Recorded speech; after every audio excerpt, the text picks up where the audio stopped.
Anybody home? Semua kita disertai oleh kasih dan cinta. Dan buat kalian yang baru pertama kali kesasar atau terdampar di channelku ini, aku si pembisik kartu. Aku tinggal di Belanda dan di Thailand. Dan buat kalian yang udah kesasar berkali-kali, banyak cinta buat kalian semua. Hari ini kita mau atau bantu mengawal kasus Tang Monida. Sebelumnya, Madam Suki mengucapkan sawadika buat semuanya. Sawadika artinya adalah salam penghormatan. Bisa selamat pagi, selamat siang, selamat sore, ataupun selamat malam. Bisa juga selamat datang. Jadi artinya adalah salam penghormatan atau salam sawadi. Oke? Nah, kita mau bantu untuk kasusnya Tang Monida. Barangkali kalian sudah mengikuti bagaimana kronologinya, kejadiannya, apapun itu ya. Jadi karena artis Tang Monida ini di Thailand adalah seorang artis yang sangat terkenal karena ia sudah membintangi 5 film layar lebar. Yang terkenal adalah film Ghost of Maina begitu. Oke, mengenai kematian dari Tang Monida ini dikabarkan bahwa ia tenggelam di Sungai Chao Phraya. Tapi mengenai meninggalnya itu tentu ada banyak sekali kejanggalan-kejanggalan yang akhirnya para netizen ini atau publik ini nggak bisa diam lagi, alias kita harus speak up untuk sebuah keadilan buat Tang Mo ya. Mungkin kalian yang tinggal di Indonesia, kalian nggak tahu siapa Tang Mo ya kan, karena kebetulan Madam Suki tinggal di 2 negara yakni Belanda dan Thailand. Kebetulan ada Thailand, jadi kasus dari Tang Monida ini memang sangat hangat dibicarakan saat ini. Kita mau hari ini. Oke, kalian yang udah ngikutin kasus Tang Mo ini, kalian sudah tahu tentang sosok Por dan Robert ya. Nah, baru-baru ini, yakni tanggal 15 Maret tahun 2022, tersebar berita bahwa kedua orang tersebut mereka ingin menjadi atau ada sebuah prosesi yang mereka jalani untuk menjadi biksu seperti itu. Nah, sebelum bahas ini, aku sudah mendapatkan cerita dari pegawai kami karena kebetulan juga ada sebuah usaha di sini ya, sebuah resort gitu. Dan para pegawai atau orang-orang yang kami kenal, orang Thailand itu mengatakan ya, pada kami menceritakan bahwa ada sebuah keharusan memang yang harus dilakukan oleh lelaki Thailand. Oke, apakah itu? Nah, jadi kita belum menuju ke story ya. Sebagaimana kalian tahu bahwa Madam Suki adalah seorang fortune teller atau seorang reader tarot ya. Jadi kalian yang merasa bahwa nggak cocok dengan tarot atau kalian berpikir ini musyrik atau akan menyebabkan dosa, jadi jangan dilihat, di skip aja. Jadi bisa melihat channel yang lain. Oke? Aku lanjutkan. Nah, jadi menurut orang-orang yang kami kenal di Thailand, ada sebuah keharusan yang dilakukan oleh laki-laki Thailand, di mana mereka ketika usia 17 tahun mereka harus memilih ya, memilih menjadi seorang biksu atau menjadi army, dan itu adalah sebuah keharusan. Ya, bagaimana Madam Suki kalau mereka itu transgender? Masa iya sih kalau mereka menjadi salah satu dari yang aku sebut tadi, mereka seperti lebay atau bagaimana, kan maksudnya nggak match ya. Kita tahu army itu kan membutuhkan sosok yang bagaimana, yang berwibawa, yang benar-benar tegap kayak gitu kan. Sedangkan kalau transgender kan memang sisi femininnya terlalu kuat begitu. Apalagi untuk menjadi biksu kan nggak mungkin kayak gitu. Nah, jadi ada aturan-aturan memang untuk transgender, memang mereka tidak memilih, tetapi ada konsekuensi berbeda. Tapi aku tidak menjelaskan di sini, nanti terlalu panjang ya. Nah, jadi mereka harus pada saat 17 tahun, umur mereka 17 tahun artinya sudah dewasa ya, atau lulus SMA lah semacam itu. Mereka harus memilih menjadi biksu atau menjadi seorang army ya. Dan itu waktunya 2 tahun begitu. Nah, setelah 2 tahun mereka bebas. Mereka tetap melanjutkan menjadi biksu karena mereka udah merasa nyaman dengan pilihannya, atau menjadi army, atau mereka memutuskan untuk menjadi seorang pegawai bank, misalkan kerja di bank atau kerja di maksudnya di fasilitas kayak pesawat atau dan lain-lain ya. Nah, atau menjadi seorang pengusaha. Jadi selama 2 tahun itu mereka harus menentukan setelah itu ya. Jadi menjadi biksu dan menjadi eh, tentara itu adalah sebuah keharusan di Thailand, oke? Untuk laki-laki yang udah dewasa. Nah, jadi dengar-dengar tanggal 15 Maret tahun 2022, kedua orang ini mereka melakukan sesi menjadi biksu itu sudah dilakukan. Kita tahu ya, kedua orang tersebut, Por dan Robert itu, mereka berada satu speedboat dengan mendiang Tangmo, juga ada Sam. Sam itu adalah seorang transgender begitu ya. Dan ada Gatik, di mana Gatik itu adalah sebagai manajernya Tangmo. Oke, terus kalau kita bisa maksudnya secara mengkritisi ya, atau meneliti ya, kenapa dua orang itu kok mengikuti proses menjadi biksu. Nah ini loh, ada big question. Ternyata Robert ini dia bukan seorang Buddhis loh, ya. Nah menurut dia alasannya dia ini menjadi biksu itu untuk memberikan semacam kayak dukungan doa untuk Tamonida ya, karena orang Buddha itu kan percaya ya, karena kalau kita sudah tidak ada itu ada reinkarnasi atau kehidupan selanjutnya begitu. Nah jadi menurut si Robert ini Tamonida bisa menjalani kehidupan selanjutnya dengan lebih baik begitu. Aduh. Nah kemudian juga dengan Por juga melakukan ini, atau mungkin seperti yang tadi aku bilang bahwa keharusan menjadi biksu dan atau tentara atau army itu kan sebuah keharusan ya. Aku nggak tahu mengenai si Por ini ya. Jadi dia dulu menjalani prosesi itu atau tidak, ya kan? Jadi ini masih big question juga. Nah, acara tersebut atau prosesi menjadi biksu tersebut dilakukan di sebuah tempel di daerah Ratchaburi, yaitu di Wat Tamai. Wat itu artinya kami menyebutnya Wat. Wat itu adalah tempel ya, berarti tempel Tamai begitu. Nah, yang mana Ratchaburi itu uh, apa ya, lokasinya ada di tengah ya. Di jaraknya itu beberapa jam dari Bangkok ya, Ratchaburi ini. Ratchaburi ini adalah perbatasan dengan Kanchanaburi. Kayaknya dekat rumah Eke deh. Ya, jadi kami juga sering banget untuk ke Wat ya, karena memang banyak sekali ya, banyak sekali wat atau temple di Thailand ini. Makanya ya Thailand itu disebut negara 1000 pagoda begitu. Nah, jadi banyak juga sih orang yang berpikir bahwa mereka ini sedang membersihkan sebuah citra gitu. Why? Ya, karena posisi menjadi atau pilihan menjadi seorang monk itu adalah posisi yang sangat dihormati di Thailand. Kalau kalian pergi ke wat-wat yang tersebar di Bangkok ataupun di Thailand ya, kan di Bangkok ada ya wat yang paling besar itu ya. Kalau kalian datang ke wat atau temple melihat biksu yang sedang duduk, kalian nggak boleh duduk juga. Kalian harus ada di bawah, dimanapun kalian berada.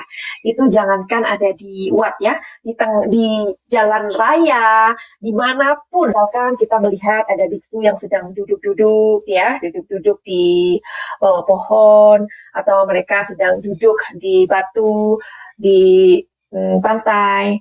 Ketika kita berada di mereka, kita harus menunduk, harus sawadi ya, harus memberikan salam sawadi. Dan kalau kalian mau main, kalian harus duduk di bawah begitu.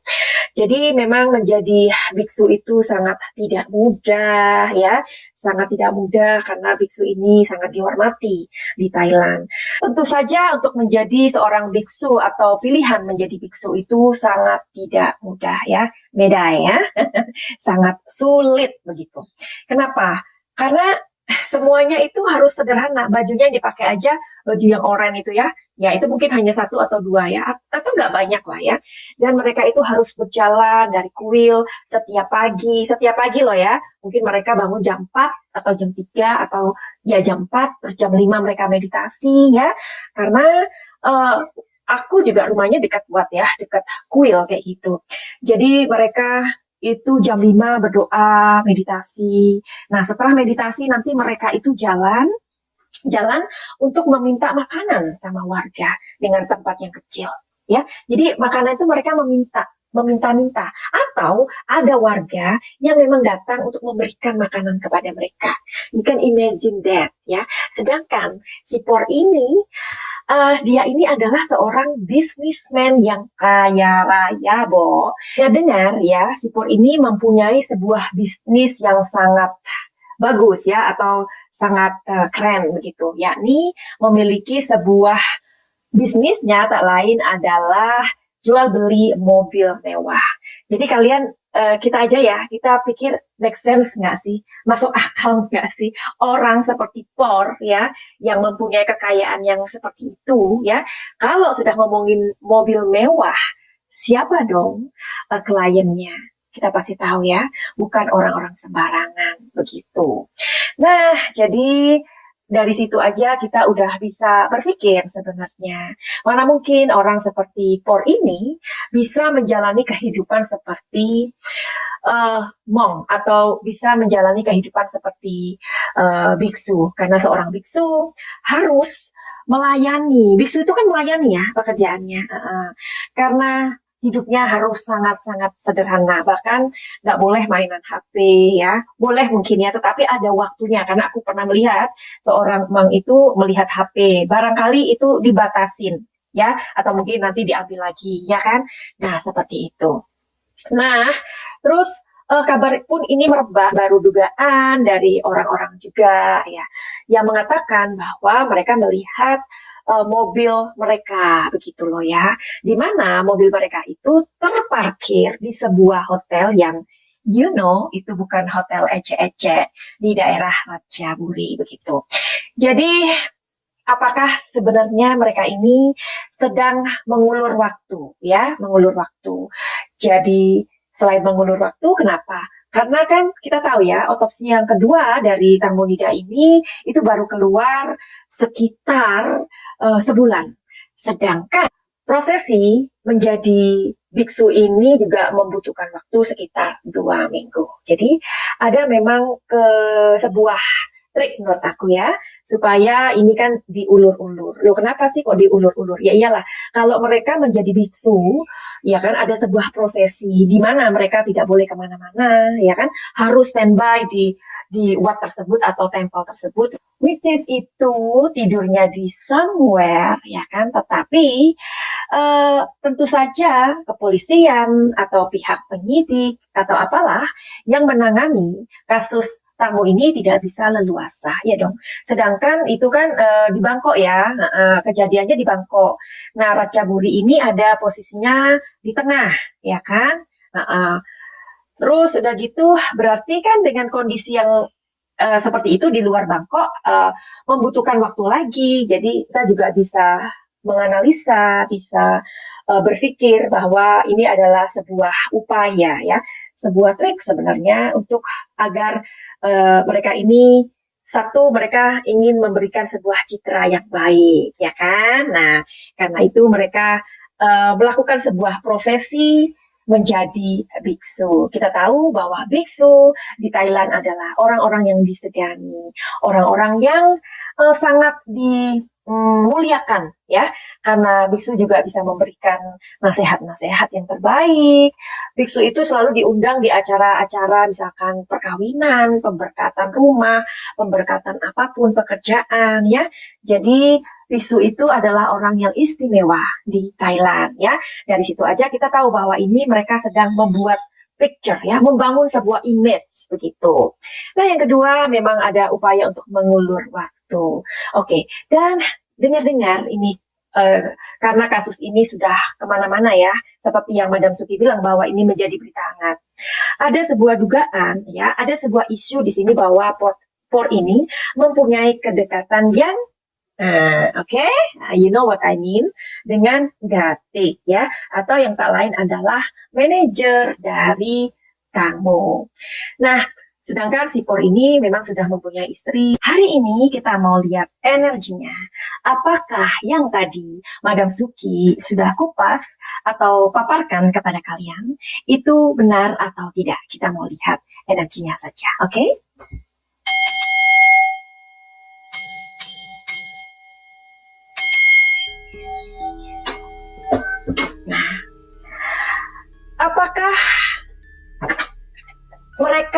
memang sedang mempunyai sebuah trik atau upaya untuk mengulur, ya, mengulur penyelidikan ini. Positif atau negatif? Kalau positif berarti iya. Ya. Di sini 50-50 sayang ya. Oke, kok 50-50? Kenapa? Kita tanya, kenapa kok 50-50? Ada alasan yang lebih masuk di akal nggak?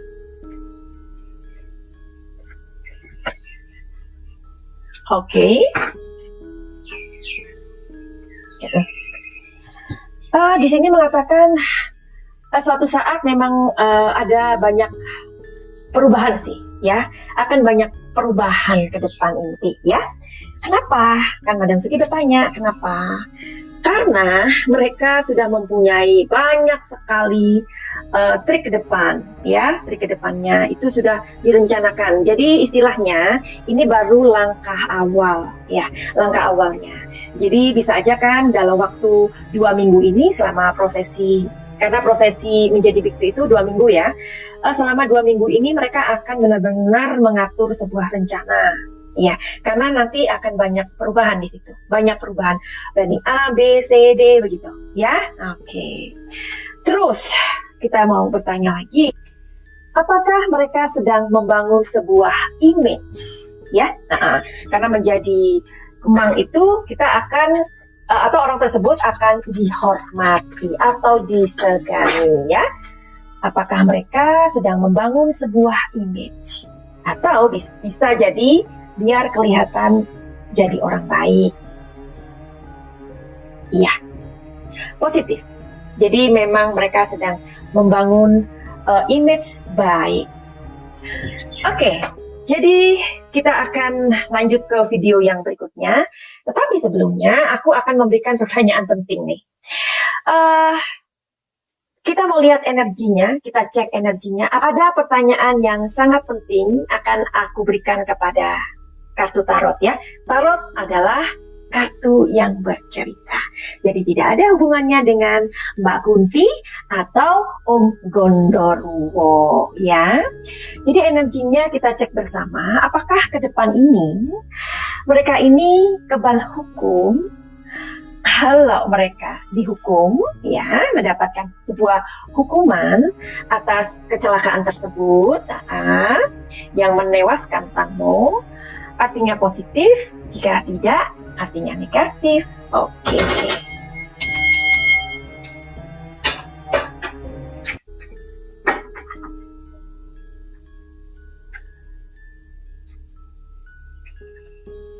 Sepertinya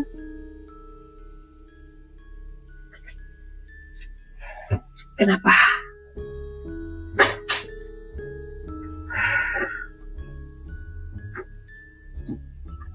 Tapi di sini ada sebuah hukuman yang lebih besar yang akan mereka terima. Dari mana? Dari publik atau dari netizen, ya. Jadi di dunia ini ada sebuah sumber kekuatan yang tidak bisa, ya, tidak bisa dihalangi, yakni semesta dan kita, ya. Sekarang semua mata sedang tertuju kepada Tang Monida untuk mencari sebuah keadilan. Karena dari semua hal yang kita tahu itu ganjil gitu loh, aneh. Nah, jika hukum tidak mempunyai taring, jadi orang-oranglah yang nanti akan memberesi, ya. Hukum alam itu adalah hukum yang paling luar biasa, ya. Kalau kita ngomongin semesta, artinya kita ini adalah energi yang ada di semesta raya, benar? Nah, energi dari kita semua ini nantinya yang akan melindungi Tang Monida.